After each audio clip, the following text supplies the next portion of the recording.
Hello दोस्तों, नमस्ते, जय माता दी। मैं अपने चैनल सोनम अवधी लोकगीत नेहा अवधी लोकगीत दोनों पे आप लोग का स्वागत करती हैं। और दर्द भरा करवा चौथ गीत लेके आई हूँ आप सबके लिए। आप लोग सुनिएगा, फुलवाच करिएगा, कमेंट बॉक्स में ज़रूर बताइएगा कि हमारा गीत कैसा लगा। और आप सभी से रिक्वेस्ट है कि फुलवाच ज़रूर करिएगा, जब भी आनंद आएगा।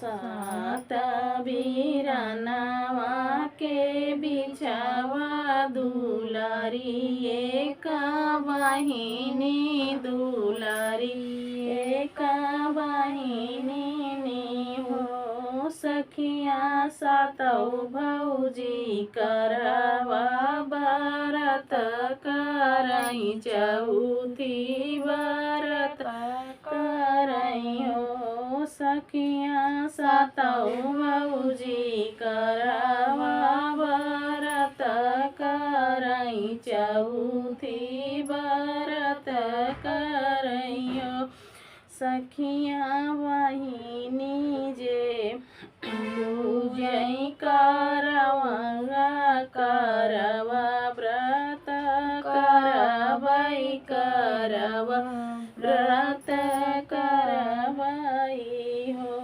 सखिया बहिनी जे पूजई करवा करवा व्रत करवई करवा व्रत करवई हो बहेरे से आवाई भैया तबहिनी बोलावाई तबहिनी बोलावाई हो बहिनी सात बीरन के थारियावा भोजन निकारौ भोजन निकारौ हो बहिनी तुहई बैठौ मोरे संगवा भोजन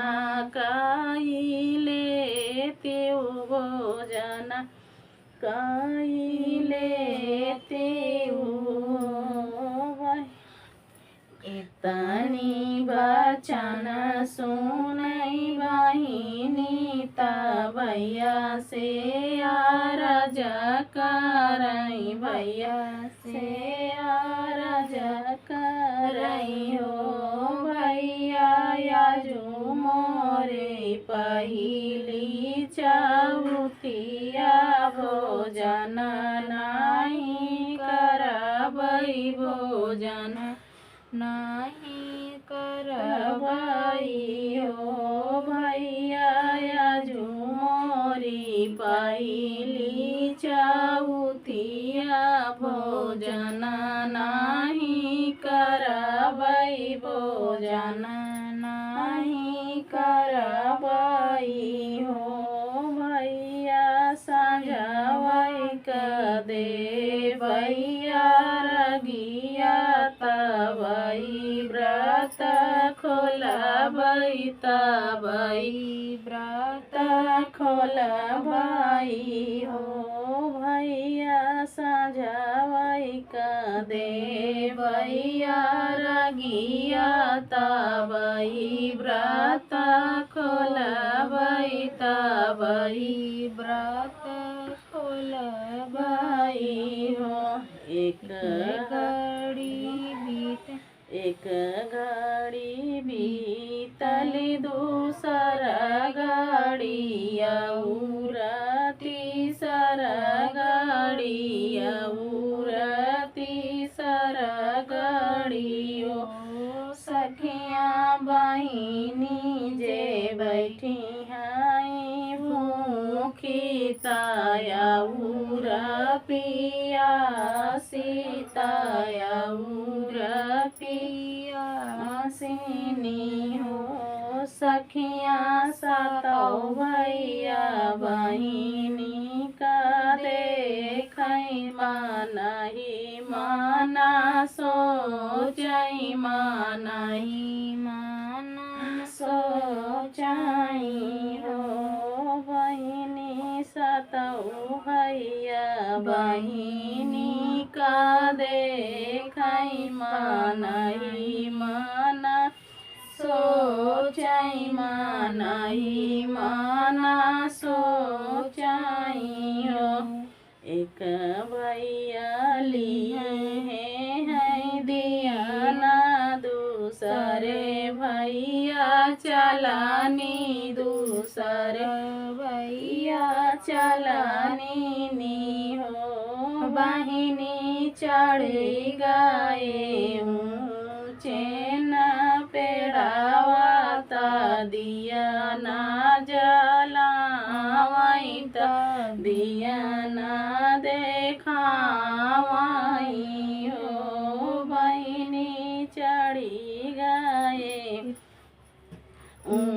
चैन पेड़ावाता दिया ना देखावाई ता दिया ना देखावाई हो। बहिनी देख लेती निकलाल चांद भोजना तू ही करती भोजना तू ही करती हो। बहिनी देखी लेती निकलाल चांद भोजना तू ही करती भोजना तू ही करती हो। एक वाला बहिनी जेवैता दूसरा निकारैता दूसरा निकाराई हो। बहिनी जेवताई दूसरा ने वाला खबर नौवाला खबर नौवाला हो। बहिनी चली चलाया पाने सासुरवाता पिया तोरे बीमार बाटे पिया तोरे बीमार बाटे हो। एक बाना गईली दूसरे बनाया उराती सरे बनाया उराती सरे बाना हो। एक बाना गईली दूसरे बनाया उराती सरे बनाया उरा साजना घरे और साजना घरे हो। सखियाँ पियावन करे बहुत बीमार मुखऊ नाही बोलाई मुखऊ नाही बोलाई हो। बहिनी पलंगे पे पड़े बेसुध बहिनी पलंगे पे पड़े बेसुध सोन मुख बोलाई नहीं ता मुख बोलाई हो। एक मास बीतल दूसरा मास आउर दस मास आउर दस मास हो। बहिनी आई गई भादव चौथी तिरिया व्रत कराई तिरिया व्रत कराई हो। रोई रोई कहेली तिरियावा सुनाओ चौथी माई सुनाओ चौथी माई हो। मैया भूल चूक माफ कई देती गलती नहीं करबै गलती नहीं करबै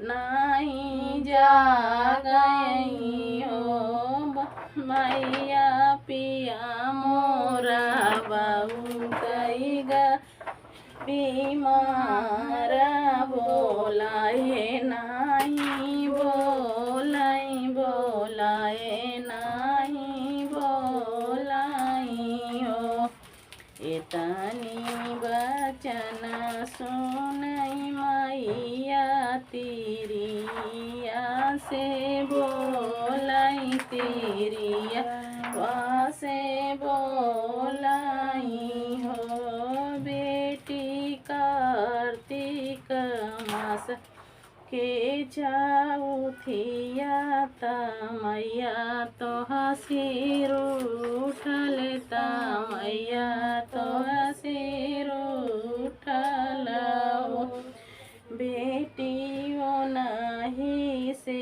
आचारा पसारी उचारना उनके लागी उचारना उनके लागी हो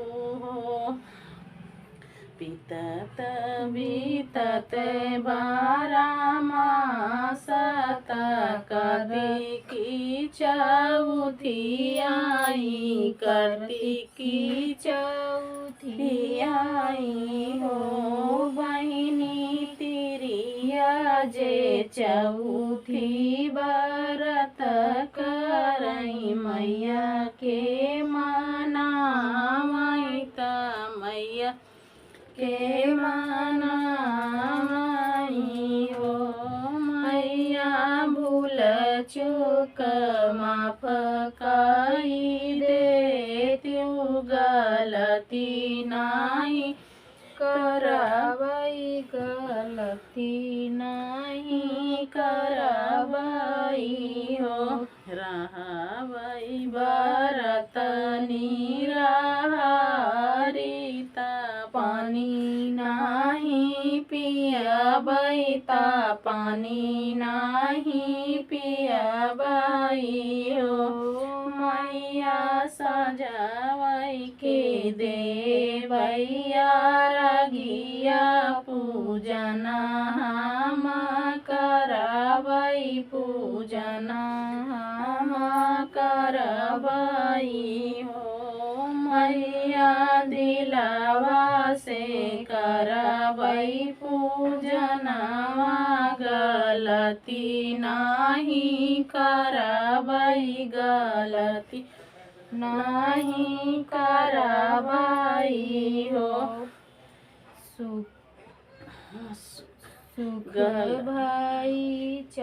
सुखी भाई चौथे मैया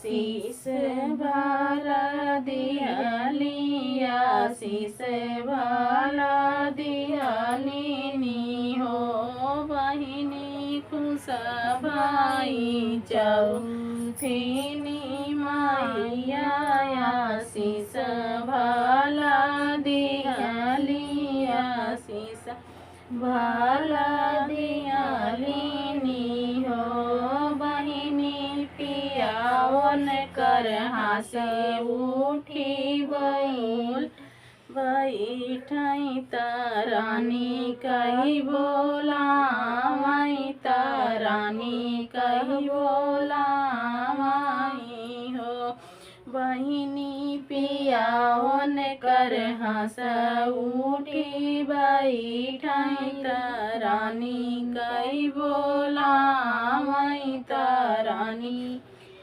बोला मई हो बहिनी चौथी माई के मही माया पार सुहागिन सब पूजई सुहागिन सब पूजई हो मैया जुग जुग पूजा बई चरनिया तोहर गुण गौबई तोहर गुण गौबई हो मैया जुग जुग पूजबै चरनिया तोहार गुण गाउबै तोहार